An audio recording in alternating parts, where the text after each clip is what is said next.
Assalamualaikum warahmatullahi wabarakatuh. Setelah mengikuti seri pendidikan inklusi, perkenankan saya untuk menyampaikan pengimbasan terkait pendidikan inklusi supaya kita sebagai guru mampu menyelenggarakan program pendidikan inklusi di sekolah masing-masing. Silahkan bisa disimak video selanjutnya. Assalamualaikum warahmatullahi wabarakatuh. Pengimbasan pelatihan guru belajar seri pendidikan inklusif oleh Juniatul Ananurlita, guru SD Negeri Taman Sari. Yang pertama, saya sampaikan definisi pendidikan inklusi. Inklusif atau pendidikan inklusif bukan nama lain untuk pendidikan kebutuhan khusus. Menurut Stafdiknas 2007-23, mendefinisikan bahwa pendidikan inklusif menggunakan pendekatan yang berbeda dengan mengidentifikasi dan mencoba memecahkan kesulitan yang muncul di sekolah. Definisi pendidikan inklusi yang dirumuskan dalam Seminar Agra pada tahun 1998 yang disetujui oleh 55 peserta dari 23 negara merumuskan poin-poin sebagai berikut. Yang pertama, lebih luas daripada pendidikan formal, mencakup pendidikan di rumah, masyarakat, sistem non-formal, dan informal. Yang kedua, pendidikan inklusif mengakui bahwa semua anak dapat belajar. Yang ketiga, memungkinkan bahwa struktur, sistem, dan metodologi pendidikan memenuhi kebutuhan semua anak, mengakui dan menghargai berbagai perbedaan pada diri anak, yang meliputi usia, gender, etnik, bahasa, hambatan, status HIV/AIDS, dan lain-lain. Yang selanjutnya, pendidikan inklusi merupakan proses yang dinamis yang senantiasa berkembang sesuai dengan budaya dan konteksnya, merupakan bagian dari strategi yang lebih luas untuk mempromosikan masyarakat yang inklusif. Landasan pendidikan inklusi terdiri dari 3 landasan. Yang pertama, landasan filosofis. Landasan filosofis sebagai pendidikan inklusif adalah Pancasila, yang lebih mendasar lagi ke dalam Bhinneka Tunggal Ika. Landasan pendidikan inklusif yang kedua yaitu landasan yuridis, di mana termuat dalam Undang-Undang Dasar Amandemen 1945 Pasal 31 Ayat 1 dan Ayat 2. Di situ disampaikan bahwa pasal 31 ayat 1, setiap warga negara berhak mendapatkan pendidikan yang layak.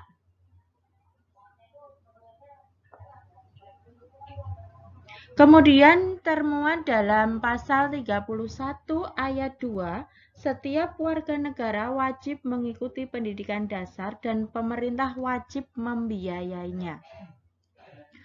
Untuk landasan pendidikan inklusif yang ketiga yaitu landasan empiris.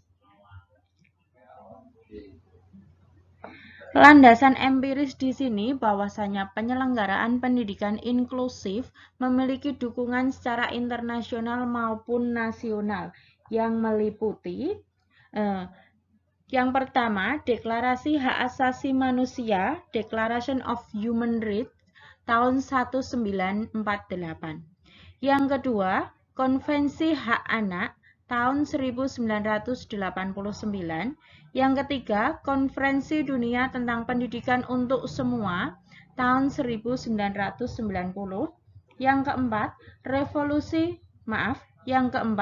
Resolusi PBB nomor 48/96 tahun 1993 tentang persamaan kesempatan bagi orang berkelainan. Yang kelima, Pernyataan Salamansa tentang pendidikan inklusi tahun 1994. Yang keenam, Komitmen Dakar mengenai pendidikan untuk semua tahun 2000. Yang ketujuh, Deklarasi Bandung tahun 2004 dengan komitmen Indonesia menuju pendidikan inklusi. Yang kedelapan, Rekomendasi Bukit Tinggi tahun 2005 yang menyatakan bahwa pendidikan inklusif dan ramah terhadap anak.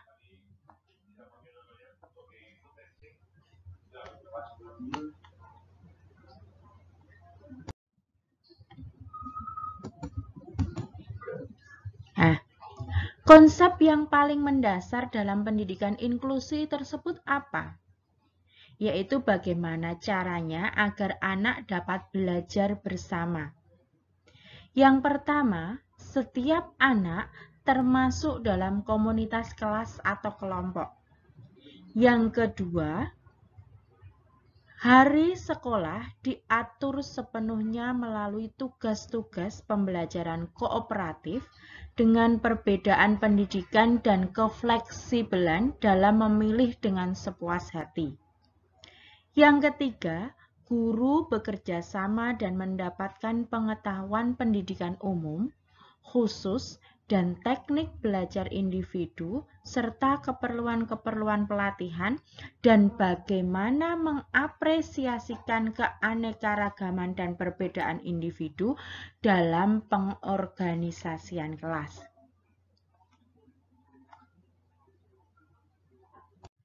Kita memasuki materi yang pertama terkait dengan konsep keberagaman peserta didik. Apa itu keberagaman peserta didik? Keberagaman peserta didik di kelas inklusif memiliki karakteristik tersendiri, baik pada peserta didik reguler maupun pada peserta didik berkebutuhan khusus atau disingkat PDBK. Keberadaan PDBK dipayungi Undang-Undang Dasar 1945 Pasal 31 Ayat 1 dan Ayat 2 seperti telah saya jelaskan di slide sebelumnya. Dengan demikian, peserta didik dalam kelas walaupun berbeda keyakinan, fisik, gender, latar belakang keluarga, harapan, kemampuan, kelebihan peserta didik memiliki hak untuk belajar yang sama. Penamaan istilah peserta didik sendiri kepada siswa di sekolah dewasa ini dipandang sudah sangat tepat, mengingat cara pandang ini yang lebih positif dibanding dengan istilah murid atau siswa. Hal ini kata peserta didik dapat mengakomodasi keberagaman peserta didik dalam melihat kebutuhannya. Kata kebutuhan khusus menjadi dasar dalam melihat apa yang menjadi masalah dan kebutuhan peserta didik dan bukan pada label yang menyertainya. Oleh karena itu, guru hendaknya memandang setiap peserta didik berkebutuhan khusus atau PDBK memiliki karakteristik yang unik. Dengan demikian, upaya-upaya pemberian layanan pendidikan terhadap PDBK hendaknya berfokus pada potensi-potensi yang dapat dikembangkan melalui pengamatan guru secara berkesinambungan dan sistematik dalam proses identifikasi dan asesmen.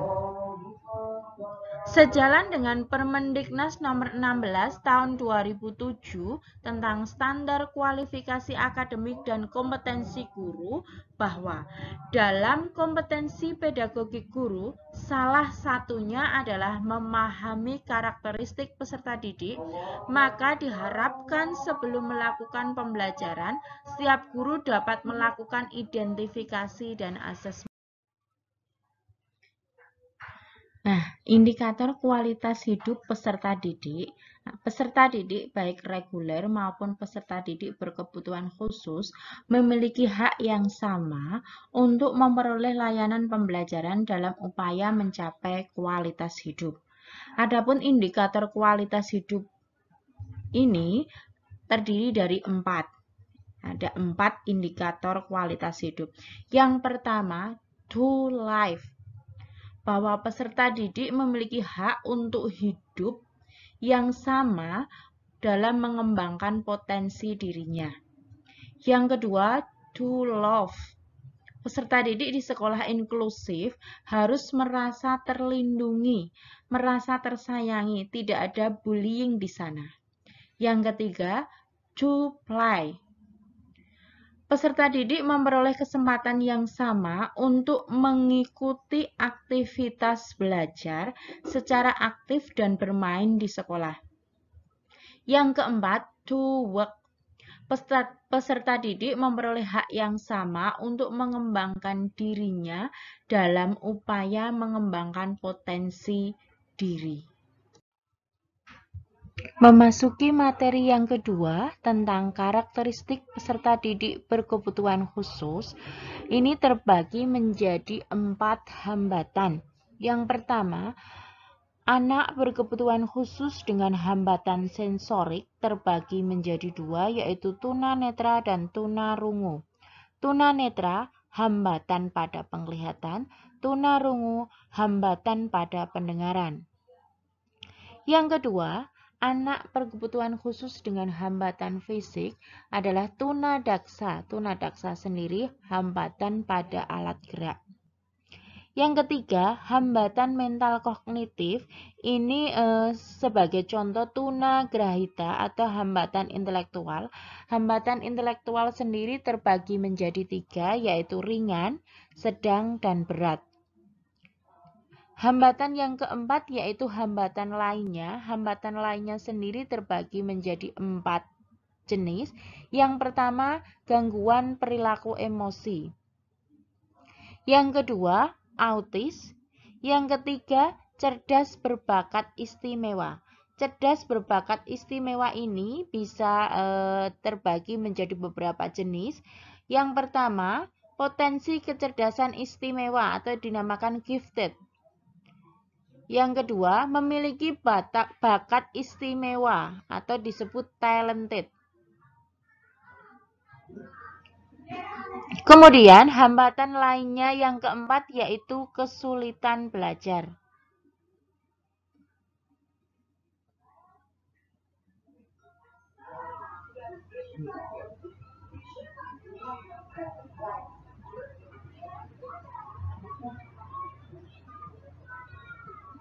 Kesulitan belajar terbagi menjadi 3, yaitu disleksia. Disleksia ini adalah kesulitan dalam hal membaca. Yang kedua, disgrafia, kesulitan belajar dalam hal menulis. Yang ketiga, diskalkulia, kesulitan dalam hal berhitung.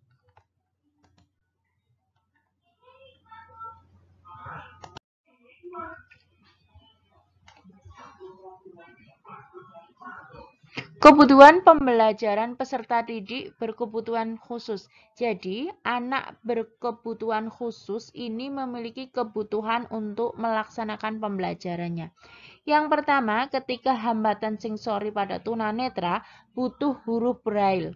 Yang kedua, pada tunarungu, butuh alat bantu dengar. Pada tunadaksa, menyesuaikan jenis hambatan alat gerak yang ada pada anak berkebutuhan khusus. Kemudian yang ketiga, hambatan mental kognitif, kebutuhan yang pada pembelajaran. Perbedaan anak ini mengalami hambatan intelektual dengan anak normal dalam proses belajar. Terletak pada apa? Terletak pada hambatan dan masalah atau karakteristik belajarnya. Anak-anak mengalami hambatan intelektual, mengalami masalah dalam hal yang pertama, tingkat kemahiran dalam memecahkan masalah. Yang kedua, bagaimana dia mampu melakukan generalisasi dan mentransfer sesuatu yang baru. Yang ketiga, minat dan perhatian terhadap penyelesaian tugas.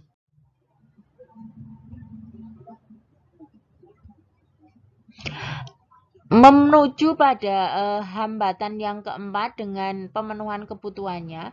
Yang pertama, gangguan perilaku emosi.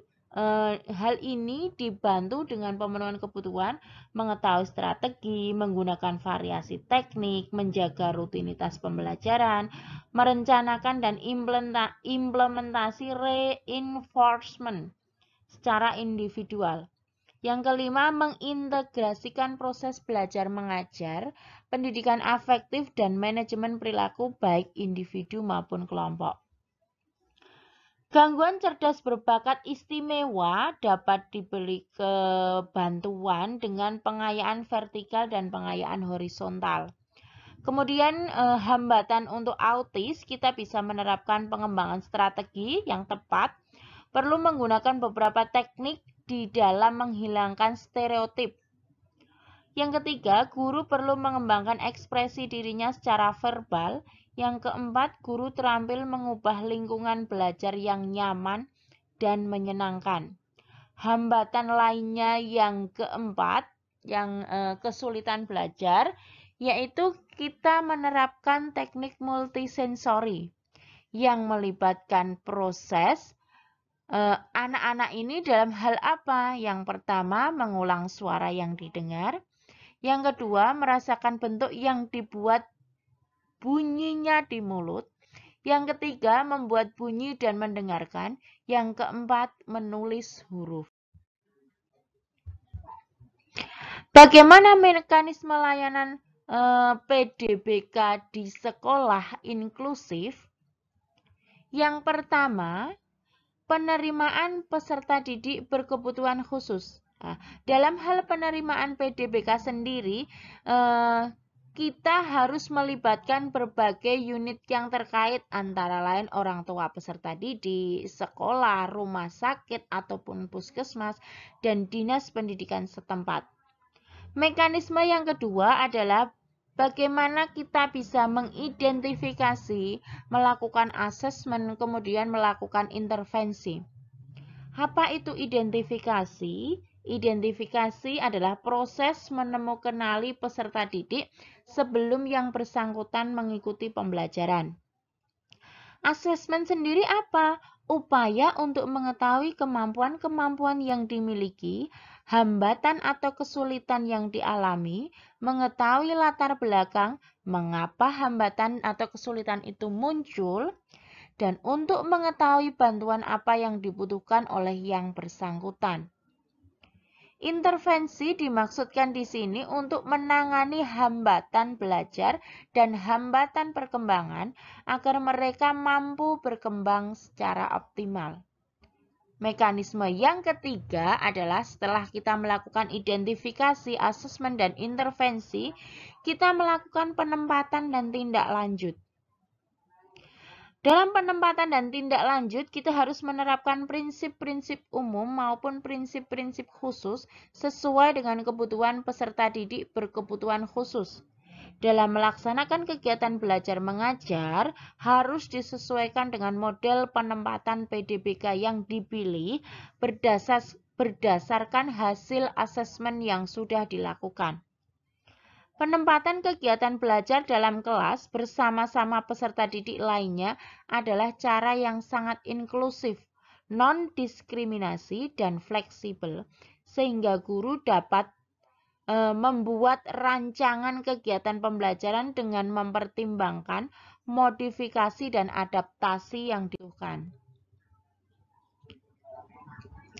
Sekian pengimbasan yang bisa saya sampaikan terkait dengan pelatihan guru belajar seri inklusif. Semoga bermanfaat. Wassalamualaikum warahmatullahi wabarakatuh.